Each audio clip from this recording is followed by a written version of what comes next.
Kadang-kala tuan-tuan kita diuji dalam hidup kita. Di saat kita diuji dalam hidup kita, kita akan rasa terbeban dengan ujian.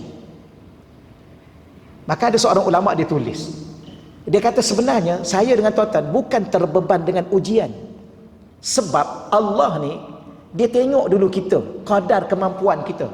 Kan kita baca ayat Quran, la yukallifullahu nafsan illa wus'aha. Allah tuan-tuan tengok video yang terbaru ni, la haula wala quwwata illa billah, yang ada seorang ayah kat Palestin tu, dia pergi daftar anak dia, anak kembar dia. Subhanallah, rasa nak menangis kita tuan-tuan. Dia balik-balik anak kembar dia yang baru lahir 4 hari ke 5 hari tu, dia dibom oleh Yahudi laknatullah ni tuan. Dibom dengan isteri dia meninggal dunia. Ya Allah, la haula wala quwwata illa billah. Itu harga syurga tuan-tuan. Lepas tu kadang-kadang kita takut juga tuan-tuan. Kita alhamdulillah setakat ni lah yang tuan-tuan pun tahu, mungkin kita, saya pun tak tahu.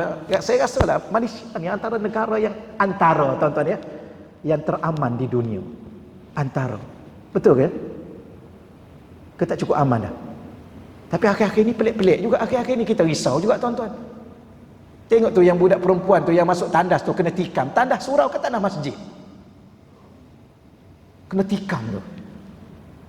Yang cikgu pula yang terbaru tuan-tuan sekalian, dia baru dijumpa, dia hilang tahun lepas kan. Akhir tahun lepas baru jumpa. Rupanya dipotong leher dengan kaki dia. Mati. Subhanallah, risau juga akhir-akhir ni. Dan anak-anak kecil tuan-tuan, tolong jangan lepaskan kalau pergi mana. Sekarang ni orang pergi colik kat taman-taman sekarang ni, budak-budak. Sebab tu yang sebenar-benar yang boleh jaga keselamatan kita adalah Allah. Allah. Saya kadang-kadang saya teringat, minta maaf tuan-tuan, ada polis ke malam ni? Tadi saya nampak ada kenderaan polis yang parking situ kan.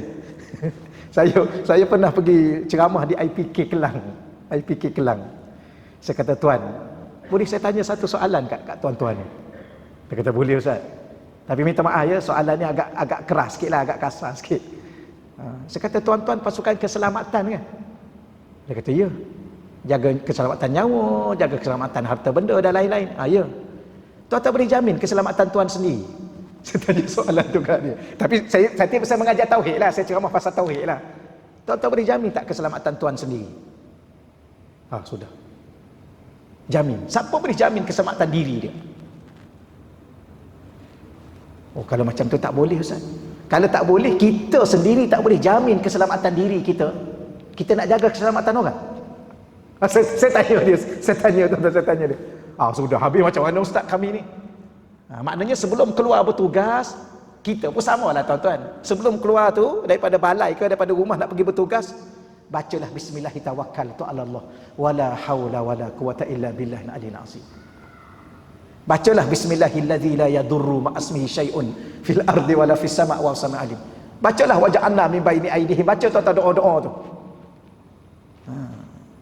Subhanallah. Tapi kalau kita rasa kita yang jaga keselamatan, tuan-tuan, kita lupa Allah, maka ketika tu subhanallah. Sebab apa saya kata tuan-tuan, dia minta maaf saya sebab apa? Sebab kita boleh meninggal bila-bila masa. Walau siapa kita sekalipun. Berapa ramai orang yang kaya, terlalu kaya dia, meninggal. Berapa ramai yang terlalu berilmu dia, banyak ilmu dia, juga meninggal. Berapa ramai orang yang terlalu berkuasa suatu ketika dahulu, juga meninggal. Di mana kekuasaan, di mana kekayaannya, di mana ilmu yang banyaknya. Doktor-doktor pakar ke hospital pun tuan-tuan sekalian meninggal. Yang kita tak doktor ni lagilah mudah meninggal. Betul ya? Kelebih kurang aja sama juga. Allah, maka rasalah Allah ada dengan kita. Cuma saya sebut sikit yang tadi, kenapa kadang-kadang kita rasa berat dengan ujian? Bila mana kita tidak rasa kebersamaan dengan Allah. Itu punca sebenar. Bukan ujian tu yang berat. Sebab Allah dah bagi tahu dah, Allah ni Maha Pemurah, Allah Maha Penyayang, Allah Maha Tahu, Allah Maha Bijak. Orang ni takat ni diuji, orang ni takat ni diuji. Maknanya tuan-tuan, kalau ujian saya, ujian tuan-tuan tak berapa berat, itu maknanya apa? Iman kita tak cukup kuat. Allah tengok, tak cukup nak diuji.